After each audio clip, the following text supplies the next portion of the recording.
तो स्वागत है दोस्तों आपका एक बार फिर से मेटावर्स मेगाबाइट्स में। तो ये जो आज का हमारा लेक्चर है वो है आउटपुट बेस्ड क्वेश्चन पे। तो ये हमारा चौथा लेक्चर है आउटपुट बेस्ड क्वेश्चन का। तो चलिए शुरू करते हैं। ठीक, तो पहला आउटपुट ये हमारा है। तो इस तरीके के आउटपुट हमने अभी पिछले लेक्चर्स में देखे भी हैं, जहाँ पर क्या होता है, कॉलिंग पहले हो जाती है कि स्टेटमेंट या दो या फिर मल्टीपल स्टेटमेंट्स एग्जीक्यूट नहीं होते हैं, उसके पहले ही फंक्शन अपने आप को कॉल कर लेता है। ठीक है, तो मैंने बताया था जो बचे स्टेटमेंट्स हैं वो कहाँ स्टोर होते जाते हैं, स्टैक के अंदर स्टोर होते जाते हैं। ठीक है, तो चलो देखते हैं, स्टार्ट करते हैं। तो क्या है यहाँ पर, तो अभी काउंटर की वैल्यू कितनी ली गई है, 3 ली गई है। ठीक है, काउंटर की वैल्यू कितनी है, 3 है। 3 से कॉल किया काउंटर फंक्शन। जब काउंटर फंक्शन 3 से कॉल करेंगे तो यहाँ पर हम एक स्टैक भी बना लेते हैं, स्टैक मेमोरी बना लेते हैं, जहाँ पर स्टैक की स्टेटमेंट स्टोर होंगे जो एग्जीक्यूट नहीं हो रहे हैं। ठीक है, जो बाद में एग्जीक्यूट होंगे हम उनको स्टैक के अंदर स्टोर करा लेंगे। ठीक, बेसिकली इतनी बनाने की जरूरत नहीं थी क्योंकि काउंटर की वैल्यू 3 है, तो 3 या 4 बना लेंगे, इससे ज़्यादा बनाने की जरूरत नहीं है। ठीक, तो काउंटर की वैल्यू 3 है, तो काउंटर इज इक्वल टू 0 है, कंडीशन फॉल्स हो गया। एल्स में आ गया, एल्स में क्या प्रिंट हो गया, हेलो काउंटर, यानी कि हेलो 3 प्रिंट हो गया। एक आउटपुट का कॉलम बना लेते हैं, क्या प्रिंट हो गया, हेलो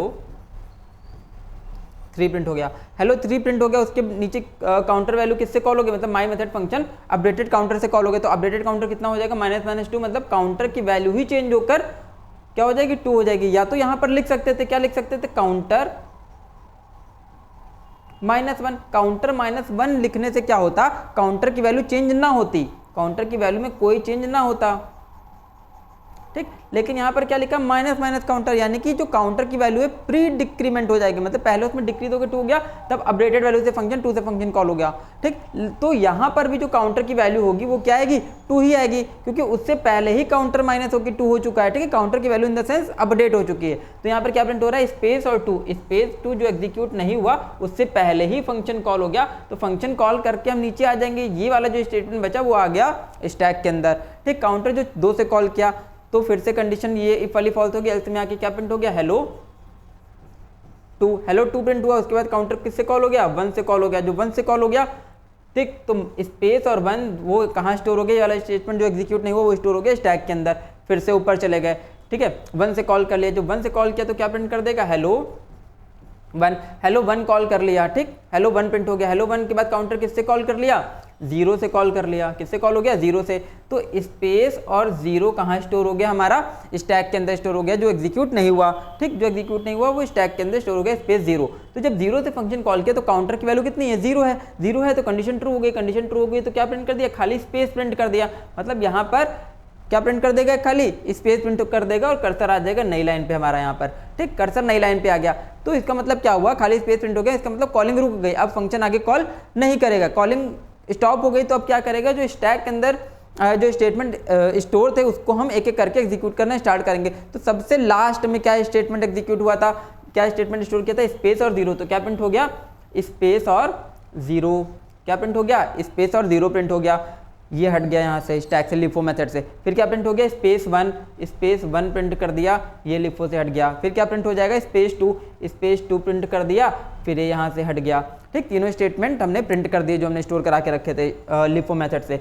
ठीक है, ये जो स्पेस के लिए मैंने आगे जगह स्पेस बनाया था उसको हम हटा देते हैं। तो ये क्या आ गया, हमारा फाइनल आउटपुट।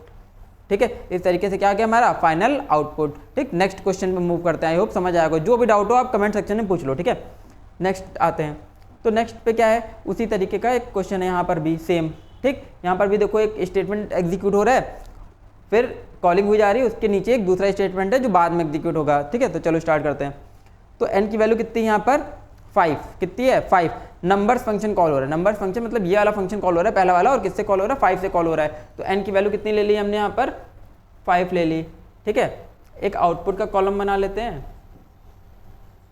आउटपुट का कॉलम बनाने के बाद हम लोग क्या कर देंगे, एक स्टैक बना लेते हैं जो बाद में एग्जीक्यूट करेगा। ठीक है, तो n की वैल्यू कितनी है, 5। तो n स्पेस प्रिंट हो गया, n स्पेस यानी कि 5 स्पेस प्रिंट हो गया। ठीक है, 5 स्पेस प्रिंट हो गया। उसके बाद नंबर फंक्शन किससे कॉल हो गया, n-2 से। n-2 मतलब 3 से कॉल हो गया। ठीक है, किससे कॉल हो गया, 3 से कॉल हो गया। 3 से कॉल होने के बाद अब देखो यहाँ पर क्या, n-2 से n की वैल्यू अपडेट ही होगी, अपडेटेड वैल्यू से फंक्शन तो कॉल हो गया 3 से, बट n की वैल्यू कोई चेंज नहीं हुई, n की वैल्यू 5 ही है अभी। ठीक, n की वैल्यू 5 है। तो जब 5 से फंक्शन कॉल किया था तो n की वैल्यू 5 है, 3 से फंक्शन तो कॉल हो गया लेकिन n की वैल्यू अपडेट नहीं हुई, तो यहाँ पर जो स्टोर होगी स्टैक के अंदर क्या स्टोर होगा, 5 स्पेस ही स्टोर होगा। तो यहाँ पे क्या स्टोर हो गया, 5 और स्पेस। ठीक, अब जब 3 से फंक्शन कॉल किया, अपडेटेड वैल्यू से फंक्शन कॉल किया तो नंबर की वैल्यू मतलब n की वैल्यू कितनी आ गई, 3 आ गई। तो क्या प्रिंट हो गया, 3 और स्पेस प्रिंट हो गया। स्पेस मैंने छोड़ दिया है, ठीक है, बनाया नहीं, छोड़ दिया है, ठीक है। 3 स्पेस प्रिंट हो गया। 3 स्पेस के बाद फंक्शन किससे कॉल हो गया, 1 से। ठीक, तो जो 3 वाला फंक्शन था, 3 वाला से जो स्टेटमेंट एग्जीक्यूट होना था उसको हम कहाँ स्टोर करा लेंगे, स्टैक के अंदर। तो 3 स्पेस स्टैक के अंदर आ गया। देन इसके बाद क्या हुआ, अब देखो कि यहाँ पे एलन नहीं लगा, इसीलिए मैं सेम लाइन में नोट कर रहा हूँ जितने भी आउटपुट है। ठीक, 1 से जब कॉल किया तो क्या प्रिंट हो जाएगा, 1 स्पेस। 1 स्पेस जो प्रिंट हो गया उसके बाद फंक्शन कॉल हो गया किससे, -1 से। ठीक, 1 -2 -1 आ गया। -1 से फंक्शन कॉल हुआ तो ये वाली जो कंडीशन है वो फॉल्स हो गई। जब कंडीशन फॉल्स हो गई तब क्या हो गया हमारा, कंडीशन फॉल्स जब हो गई तो स्टेटमेंट मतलब कॉलिंग रुक गई। कॉलिंग रुक गई तब क्या होगा, अब ये स्टैक, हाँ एक चीज़ और, पहले यहाँ पर 1 स्पेस भी स्टोर हो जाएगा। जब हमने 1 से कॉल किया तो 1 स्पेस भी प्रिंट हो जाएगा, यहाँ पर स्टैक के अंदर स्टोर हो जाएगा। ठीक है, तो अब कॉलिंग रुक गई, -1 से कॉलिंग रुक गई। जैसे -1 से कॉलिंग रुकी तो हम स्टैक को एग्जीक्यूट करना स्टार्ट करेंगे। तो स्टैक में लास्ट में वैल्यू क्या आई, 1 स्पेस, तो इसी के आगे 1 स्पेस प्रिंट हो गया। ठीक, फिर इसी के आगे 3 स्पेस प्रिंट हो गया, फिर इसी के आगे 5 स्पेस प्रिंट हो गया। तो ये जो हमारा था ये फाइनल हमारा आउटपुट बन गया। ठीक है, ये क्या बन गया हमारा फाइनल आउटपुट, कुछ इस तरीके से। ठीक, अभी दूसरा क्या है इसमें दूसरा क्या है, नंबर्स 1 फंक्शन किससे कॉल होगा, 6 से कॉल होगा। नंबर्स 1 फंक्शन हमारा 6 से कॉल होगा। ठीक है, नंबर्स 1 फंक्शन 6 से कॉल हो गया। ठीक है, अब देखो कैसे कॉल हो रहा है। ठीक, ये हम स्टैक हटा देते हैं खाली, बाकी हम लिखा रहने देते हैं। ठीक, देखो नंबर्स 1 फंक्शन किससे कॉल हो गया, 6 से कॉल हुआ। तो जब 6 से कॉल किया, ठीक है, तो n इतना अलग कर लेते हैं, इतनी एग्जीक्यूशन अलग है। n की वैल्यू कितनी आ गई, 6 आ गई। ठीक है, 6 आने के बाद क्या हुआ, क्या स्टोर हो रहा है, इसको कुछ इस तरीके से कॉल कर लेंगे, मतलब इज इक्वल टू नंबर्स 1, ऐसे शॉर्ट में लिख रहे हैं। ठीक है, समझ जाना, नंबर्स 1, थोड़ा और इधर से लिख लेते हैं। n की वैल्यू कितनी है, 6। ठीक, यहाँ कॉलिंग कैसे कर रहे हैं, नंबर्स 1 किससे कॉल हो गया, 5 से। ठीक है, सबसे पहले किससे कॉल किया, 6 से। ठीक है, तो 6 से कॉल किया। 6 से कॉल करने के बाद क्या आया, कंडीशन फॉल्स हो गई, रिटर्न होगा नहीं, इस वाले स्टेटमेंट पे आ जाएगा। क्या रिटर्न कर देगा अभी, यानी कि नंबर्स 1 5 + 6, ठीक है, प्लस इन्वर्टेड कॉमा के अंदर स्पेस। ठीक है, तो जब 5 से कॉल करेंगे, तो जब 5 से कॉल करेंगे तो क्या होगा, n की वैल्यू 5 हो गई। जब 5 से कॉल करेंगे तो क्या हो गया, नंबर्स 1 4। ठीक है, 4 से कॉल हुआ, 4 + 5 + स्पेस और +6 + स्पेस, ये बनी स्टेटमेंट। ठीक है, तो जब हम 4 से कॉल करेंगे तो क्या होगा, n की वैल्यू 4 हो गई। जब 4 से कॉल करेंगे तो क्या होगा, नंबर्स 1 3 + 4 + स्पेस +5 + स्पेस +6 + स्पेस, इस तरीके से कॉल होगा। ठीक, जब हम 3 से कॉल करेंगे तो क्या होगा, अब ये कॉलिंग हो जाएगी किससे, नंबर्स 1 2 से +3 + स्पेस +4 + स्पेस +5 + स्पेस, ठीक है, +5 + स्पेस +6 + स्पेस। ठीक, इतना हो गया। जब 2 से कॉल किया तो क्या बना स्टेटमेंट हमारा, नंबर्स 1 से कॉल हो जाएगा। ठीक है, 1 से कॉल हो जाएगा, +2 + स्पेस, ठीक है, +3 + स्पेस +4 + स्पेस +5 + स्पेस +6 + स्पेस, इस तरीके से कॉल हुआ। तो जब 1 से कॉल करेंगे तो क्या हो जाएगा, तब ये हो जाएगा स्टेटमेंट। ठीक है, हम नीचे लिख लेते हैं यहाँ पर, num1 0, 0 से कॉल हो जाएगा। 0 के बाद क्या हो जाएगा, +1 + space +2 + space +3 + space +4 + space +5 + space +6 + space. ठीक, तो जब 0 से कॉल किया फंक्शन, ठीक है, आराम से देख लो। ठीक, जब 0 से कॉल करेंगे, 0 से कॉल करेंगे तो क्या होगा, ये कंडीशन ट्रू हो जाएगी। क्या रिटर्न कर देगा, खाली स्पेस रिटर्न कर देगा। क्या रिटर्न कर देगा, खाली स्पेस। हम नीचे वाली लाइन में लिखेंगे क्या, फिर किससे कॉलिंग होगी, फिर कॉलिंग हो जाएगी हमारी स्पेस ठीक है, इसकी जगह खाली स्पेस आ गया, स्पेस प्लस 1 प्लस स्पेस, ठीक, प्लस 2 प्लस स्पेस, ठीक है, plus 3 plus space, plus 4 plus space, plus 5 plus, ठीक है, प्लस 5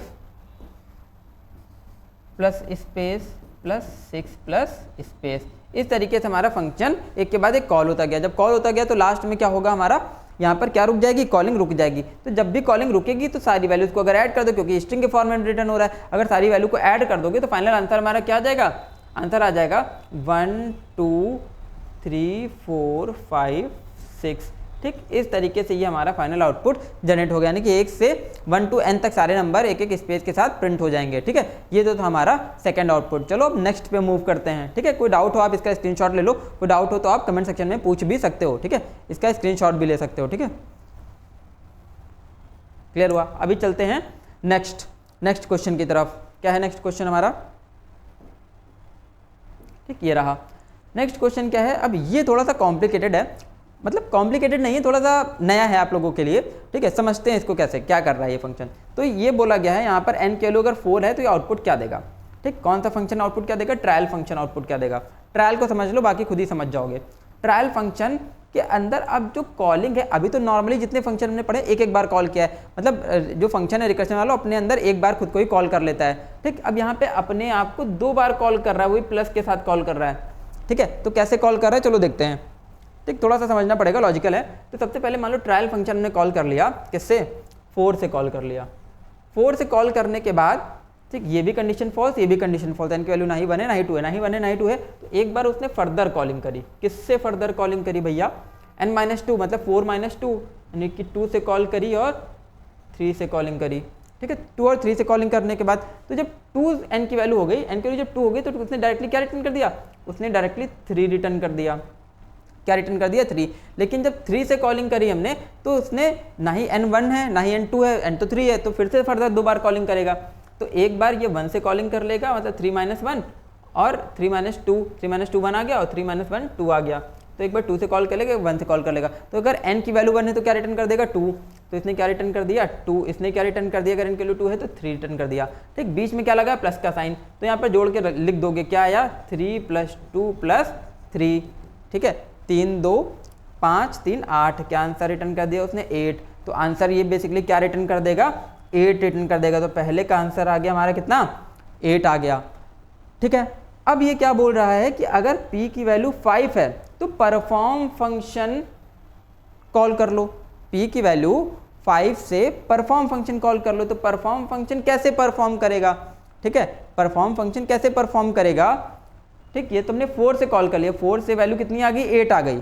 ठीक है, तो अब इसी को हम लोग देखते हैं, इसको हटाते हैं सबसे पहले। ठीक, इतना आप एक बार स्क्रीनशॉट ले लो या फिर नोट कर लो, इसको हम आगे फर्दर 5 से कॉल करते हैं। ठीक है, हटाते हैं इसको, पहला आंसर हमारा 8 मिल गया हमको। अब बोल रहा है परफॉर्म फंक्शन कॉल कर लो। भैया चलो परफॉर्म कॉल कर लेते हैं, बुरा मत मानना, परफॉर्म कॉल कर लेते हैं। p की वैल्यू 5 है तो i का लूप भी चल रहा है, i का लूप चल रहा है, i है एक हमारा क्या है, x है। अब देखो i की वैल्यू है सबसे पहले 1। ठीक, तो ट्रायल और उसी के अंदर एक आउटपुट का कॉलम भी बना लेते हैं, आउटपुट। ठीक, और उसी के अंदर क्या हो रहा है, उसी के अंदर ये हो रहा है कि ट्रायल को i से कॉल करा जा रहा है। i का लूप 5 तक चल रहा है, तो एक बार 1 से चलेगा, एक बार 2 से, एक बार 3 से, एक बार 1 से चलेगा, फिर 2 से चलेगा, फिर 3 से, फिर 4 से, फिर 5 से। तो पहले 1 से ट्रायल फंक्शन कॉल कर लेंगे। तो 1 से ट्रायल फंक्शन कॉल करना तो सीधा सीधा है, 1 से जब ट्रायल फंक्शन कॉल करोगे तो क्या रिटर्न कर देगा, 2 रिटर्न कर देगा। तो ऐसे ऊपर में क्या प्रिंट हो जाएगा, 2। ठीक, क्या प्रिंट हो रहा है, 2 स्पेस प्रिंट हो गया, x के लिए 2 आई, 2 स्पेस प्रिंट हो गया। ठीक, जब ट्रायल को 2 से कॉल करोगे, 2 से कॉल करोगे तो क्या रिटर्न कर रहा है, 3 रिटर्न कर रहा है। जब 3 रिटर्न कर रहा है तो इसका मतलब क्या है, क्या रिटर्न कर रहा है, 3 रिटर्न कर रहा है, तो 3 स्पेस प्रिंट हो गया। ठीक, जब इसको 3 से कॉल करोगे तो 3 से कॉल करोगे तो क्या होगा, ठीक है, जब ट्रायल को 3 से कॉल करोगे तो फर्दर 2 बार कॉल करेगा, एक बार 1 से कॉल करेगा, एक बार 2 से कॉल करेगा। ठीक, एक बार किससे कॉल करेगा, 1 से, एक बार 2 से। तो जब 1 से कॉल करेगा तो 2 रिटर्न करेगा, 2 से कॉल करेगा तो 3 रिटर्न करेगा। मतलब इसका आंसर कितना आ गया, 2, और इसका आंसर आ गया 3। तो 2 + 3 क्या रिटर्न कर रहा है, फाइनल वैल्यू 5 रिटर्न कर रहा है। तो यहाँ पे क्या प्रिंट हो जाएगा, 5 स्पेस प्रिंट हो जाएगा। ठीक है, एक्स की वैल्यू आई 5, 5 स्पेस प्रिंट हो गया। ठीक, जब 4 से कॉल करेंगे, 4 से कॉल अभी मैंने पीछे किया था, जब इसको 4 से कॉल किया था तो वैल्यू कितनी रिटर्न हुई थी, 8 रिटर्न हुई थी। 8 रिटर्न हुई थी तो डायरेक्टली हम वही सेम थिंग यूज़ करके यहाँ पे क्या लिख लेंगे, 8 लिख लेंगे। ठीक है, तो यहाँ पे क्या प्रिंट हो गया, 8 स्पेस प्रिंट हो गया। अब 5 से कॉल करेंगे तो क्या आएगा, 5 से जरा हम फिर से एक बार देख लेते तो आप लोग समझ जाओगे प्रॉपरली। ठीक है, अब देखो यहाँ पर 5 से जब इसको हम कॉल करेंगे तो ये फर्दर 2 बार कॉल होगा। ठीक है, 5 से अगर हम इसको कॉल करते हैं, ठीक, तो ये फर्दर 2 बार कॉल हुआ। कौन से 2 बार कॉल हुआ, एक बार तो 3 से कॉल हो जाएगा, एक बार 4 से कॉल हो जाएगा। ठीक, 5 - 2 5 - 1 से कॉल हो गया। तो जब 5 - 2 यानी कि 3 से कॉल हुआ, तो 3 से जब कॉल करेंगे तो भी ये फर्दर 2 बार कॉल हो जाएगा, क्योंकि कंडीशन दोनों ही फॉल्स हैं। तो एक बार 1 से कॉल हो जाएगा, एक बार 2 से कॉल हो जाएगा। ठीक, तो एक बार जब 1 से कॉल होगा तो क्या रिटर्न कर देगा, 2, 2 से कॉल होगा तो 3 रिटर्न कर देगा। 4 से जब कॉल करेंगे तो फर्दर 2 बार कॉल करेगा। किससे कॉल करेगा, ये कॉल कर लेगा 2 से और ये कॉल कर लेगा 3 से। जब 2 से कॉल करेंगे तो 2 से कॉल करने पे 3 रिटर्न करता है। 3 से कॉल करेंगे तो फर्दर 2 बार कॉल करेगा। किससे कॉल कर लेगा, एक बार 1 से कॉल कर लेगा, एक बार 2 से कॉल कर लेगा। तो जब एक बार 1 से कॉल करेगा तो 2 रिटर्न करेगा, 2 से कॉल कर लेगा तो 3 रिटर्न कर देगा। ठीक है, तो अब ये जितनी भी वैल्यू हमको मिली है उसको हम क्या कर देंगे, ऐड कर देंगे। तो क्या क्या ऐड होगा, 2, क्या क्या ऐड हुआ, 2 + 3 + 3 + 2 + 3। ठीक है, 2 3 5 5 3 8 8 2 10 10 3 13। कितनी वैल्यू आ गई यहाँ पर, 13। इसने 13 रिटर्न कर दिया, तो यहाँ पर क्या प्रिंट हो गया, 13 स्पेस प्रिंट हो गया। इस तरीके से ये फर्दर कॉलिंग कर करके वैल्यू को जोड़ता जाएगा, तो क्या प्रिंट हो जाएगी, एक सीरीज के फॉर्म में वैल्यू प्रिंट हो जाएगी। अब मैं बताता हूँ कि ये प्रिंट क्या कर रहा था। ये प्रिंट कर रहा है, ये वाला जो फंक्शन है वो रिटर्न कर रहा है nth फिबोनाची टर्म। क्या प्रिंट कर रहा है, nth फिबोनाची टर्म। जहां पर आप फर्स्ट और सेकंड टर्म अपने मन से ले सकते हो। फर्स्ट टर्म इन्होंने 2 ले रखा है और यहाँ पर कितना ले रखा है, 3। आप फर्स्ट टर्म 0 और सेकंड टर्म 1 भी पास कर सकते हो। तो फर्स्ट और सेकंड टर्म यहाँ पर ऑल्टर अपने मन से कर सकते हो। तो क्या रिटर्न कर रहा है ये फंक्शन, nth फिबोनाची टर्म। ये क्या प्रिंट हो रही है, फिबोनाची सीरीज प्रिंट हो रही है। क्या प्रिंट हो रही है, फिबोनाची सीरीज प्रिंट हो रही है, जिसका पहला टर्म 2 और दूसरा टर्म 3 है। सॉरी हाँ, दूसरा टर्म 3 है। अब इनको जोड़ो तो 2 + 3 5 5 3 8 8 5 13 13 8 21। इस तरीके से वो आगे के वैल्यूज निकालता चला जाएगा। तो क्या प्रिंट हो जाएगी, फिबोनाची सीरीज प्रिंट हो जाएगी। तो ये वाला जो फंक्शन है हमारा परफॉर्म फंक्शन, वो एक फिबोनाची सीरीज को प्रिंट कर रहा है। ठीक है, फिबोनाची सीरीज को प्रिंट कर रहा है किस फंक्शन के थ्रू, ट्रायल फंक्शन के थ्रू। ट्रायल क्या रिटर्न कर रहा है, nth फिबोनाची टर्म रिटर्न कर रहा है। मतलब अगर उसमें आप 1 डालोगे तो पहला टर्म रिटर्न करेगा, 2 डालोगे दूसरा टर्म रिटर्न करेगा, 3 डालोगे तीसरा टर्म रिटर्न करेगा। इस तरीके से ये फंक्शन परफॉर्म कर रहा है। ठीक है, अब बढ़ते हैं नेक्स्ट फंक्शन की तरफ। ठीक, नेक्स्ट फंक्शन हमारा क्या है, What will be the function calling return when the value of x is 11। तो x की वैल्यू अगर 11 है तो कॉलिंग क्या रिटर्न करेगा। ठीक है, तो कॉलिंग में देख लेते हैं, x की वैल्यू 11 है। कुछ गड़बड़ है यहाँ पर। x की जगह हम लोग क्या कर लेते हैं, n कर लेते हैं अगर। ठीक, n की वैल्यू मान लेते हैं कितनी हो गई, 11 हो गई। कितनी हो गई, 11। तो ये शो फंक्शन कॉल कर रहा है। शो फंक्शन किससे कॉल कर रहा है, n, f से। f की वैल्यू तो 2 ली गई है, f की वैल्यू कितनी है, 2। n, f मतलब 11, 2 से कॉल कर लेगा। ठीक है, तो इसने शो फंक्शन कॉल कर लिया 11, 2 से। जब 11, 2 से ये शो फंक्शन कॉल करेंगे, ये मैं पिछले आउटपुट में बता भी चुका हूँ, पर ये रिपीटेड क्वेश्चन है। ठीक है, दोबारा से किसी भी ईयर में पूछा गया है। ठीक है, तो क्या कॉल कर लेगा 11, 2 से। तो 11 क्या 2 के बराबर है, नहीं बराबर है। तो 11 mod 2 क्या 0 आएगा, नहीं, 0 भी नहीं आएगा। तो कंडीशन फॉल्स हो जाएगी। किससे कॉल कर लेंगे, शो फंक्शन अभी 11, 3 से कॉल कर लेंगे। ठीक है, 11, 3 से कॉल करेंगे तो भी कंडीशन फॉल्स हो जाएगी। दोनों ही कंडीशन फॉल्स हो गई। किससे कॉल कर लेंगे, शो फंक्शन 11, 4 से। 11, 4 से भी कॉलिंग फॉल्स हो जाएगी। 11, 5 से कॉल कर लेंगे। 5 से भी दोनों कंडीशन फॉल्स। 11, 6 से कॉल कर लेंगे, वो भी फॉल्स। 11, 7। ठीक है, ये भी दोनों कंडीशन फॉल्स हो जाएंगे। किससे कॉल कर लेंगे, 11, 8 से। ये भी दोनों कंडीशन फॉल्स। 11, 9 से। ये भी दोनों कंडीशन फॉल्स। 11, 10 से। ठीक है, ये भी 2 कंडीशन फॉल्स 11, 11 से। तो जैसे ही 11, 11 से हम शो फंक्शन कॉल करेंगे तो क्या हो जाएगा, ये वाली कंडीशन ट्रू हो जाएगी। ये वाली कंडीशन ट्रू हो जाएगी तो क्या रिटर्न कर देगा, 1 रिटर्न कर देगा। क्या रिटर्न कर देगा, 1 रिटर्न कर देगा। 1 का मतलब क्या है, नंबर हमारा प्राइम है। तो ये क्या फंक्शन चेक करा था, it is the prime number और नॉट। तो 11 हमारा प्राइम नंबर है, इसलिए क्या रिटर्न कर दिया, 1। अगर प्राइम होगा तो 1 रिटर्न करेगा, नहीं तो क्या रिटर्न कर देगा, 0 रिटर्न कर देगा। दूसरी कॉलिंग देखते हैं। दूसरी बार फंक्शन को किससे कॉल किया गया है, वही सेम फंक्शन कॉल कर रहा है 27 से। तो 27 से जब कॉल करेंगे तो 27, 2 से कॉल कर लेगा। ठीक है, तो किससे कॉल कर लेगा, शो फंक्शन तो फंक्शन कॉल कर लेगा 27,2 से 27,2 से कॉल करेंगे तो 27 2 के बराबर तो है नहीं, कंडीशन फॉल्स हो गई। तो 27 को 2 से डिवाइड करने पे क्या रिमाइंडर 0 आएगा, नहीं आएगा, कंडीशन फॉल्स हो गई। किससे कॉल कर लेगा 27,3 से। तो 27,3 से कॉल करेंगे तो ये कंडीशन तो फॉल्स हो गई, लेकिन ये वाली कंडीशन ट्रू हो जाएगी। n mod f यानी कि 27 mod 3 = 0 कंडीशन ट्रू है। कंडीशन ट्रू है तो क्या रिटर्न कर देगा 0 रिटर्न कर देगा। 0 रिटर्न कर देगा मतलब क्या है, यहाँ पे जो 27 नंबर है वो प्राइम नहीं है, कंडीशन फॉल्स हो गई। तो क्या चेक कर रहा है ये प्राइम नंबर है कि नहीं है। आगे बढ़ते हैं। ठीक, नेक्स्ट फंक्शन है लास्ट हमारा आज का। ठीक, क्वेश्चन नंबर 5 क्या है, स्ट्रेंज फंक्शन को कॉल करना है 20,5 से। ठीक है, तो क्या कर रहे हैं देखते हैं। तो x की वैल्यू, ठीक है, और y की वैल्यू किससे कॉल कर रहे हैं 20,5 से। ठीक है, 20 और 5 से कॉल कर रहे हैं। चलते हैं आगे। तो स्ट्रेंज फंक्शन कॉल कर लिया हमने 20,5 से। क्या चेक कर रहे हैं, क्या x y से बड़ा या बराबर है, तो हाँ x y से बड़ा है। ठीक, x में y माइनस कर देंगे, तो x में y माइनस कर दो भैया, कितना हो जाएगा 15,5 हो जाएगा। क्या हो गया 15,5 हो गया। तो अब किससे कॉल कर लिया स्ट्रेंज फंक्शन 15,5 से कॉल कर लिया। किससे कॉल कर लिया 15,5 से कॉल कर लिया। अब 15,5 से कॉल करेंगे, अभी भी x बड़ा है तो कितना माइनस कर देंगे, फिर से 5 माइनस कर देंगे, मतलब किससे कॉल कर लेंगे 10,5 से। मतलब स्ट्रेंज फंक्शन अब कॉल हो गया। ठीक है, 10,5 से 10,5 से कॉल करेंगे, अभी भी x बड़ा है तो 5,5 से कॉल कर लेंगे। 5,5 से कॉल कर लेंगे अब फंक्शन। ठीक, तब क्या होगा, अभी भी x = ग्रेटर देन और equal to, x is greater than और इक्वल टू, तो ग्रेटर तो है नहीं बट बराबर है, फिर से कर देंगे तो क्या बचेगा 0,5। तो अभी स्ट्रेंज फंक्शन किससे कॉल हो जाएगा 0,5 से कॉल हो जाएगा। किससे कॉल हो जाएगा 0,5 से। तो जैसे 0,5 से कॉल करेंगे तो कंडीशन क्या हो गई फॉल्स हो गई। अब ना ही x y से बड़ा है ना ही बराबर है, ना ही बड़ा ना ही बराबर है, तो क्या रिटर्न कर देगा डायरेक्टली x रिटर्न कर देगा। तो x की वैल्यू कितनी है 0, इसने रिटर्न क्या कर दिया यहाँ पर, हाँ फाइनल वैल्यू क्या रिटर्न कर दी 0 रिटर्न कर दी। एक आंसर आपको आया समझ में। ठीक है, अभी दूसरा आंसर लेके चलते हैं, दूसरा एग्जीक्यूशन करते हैं दूसरी वैल्यू से। ठीक, ये हटा देते हैं।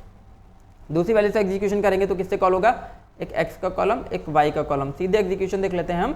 एक 15 वैल्यू है और 6 वैल्यू है। तो सबसे पहले इसने स्ट्रेंज फंक्शन किससे कॉल किया 15,6 से। तो x बड़ा है y से, x में y माइनस कर दो, 9,6 से कॉल कर लेगा। तो स्ट्रेंज फंक्शन कॉल कर लेगा 9,6 से। ठीक है, जब 9,6 से कॉल करेंगे, अभी भी x बड़ा है तो 9 - 6 3,6 से कॉल कर लेगा। 3,6 से जब कॉल कर लेगा तो स्ट्रेंज फंक्शन क्या हो गया यहाँ पर 3,6। अब क्या चेक कर रहे हैं, क्या x y से बड़ा या बराबर है, ना ही x y से बड़ा है ना ही बराबर है, छोटा हो गया x। ठीक, तो क्या रिटर्न कर देगा x यानी कि 3 रिटर्न कर देगा।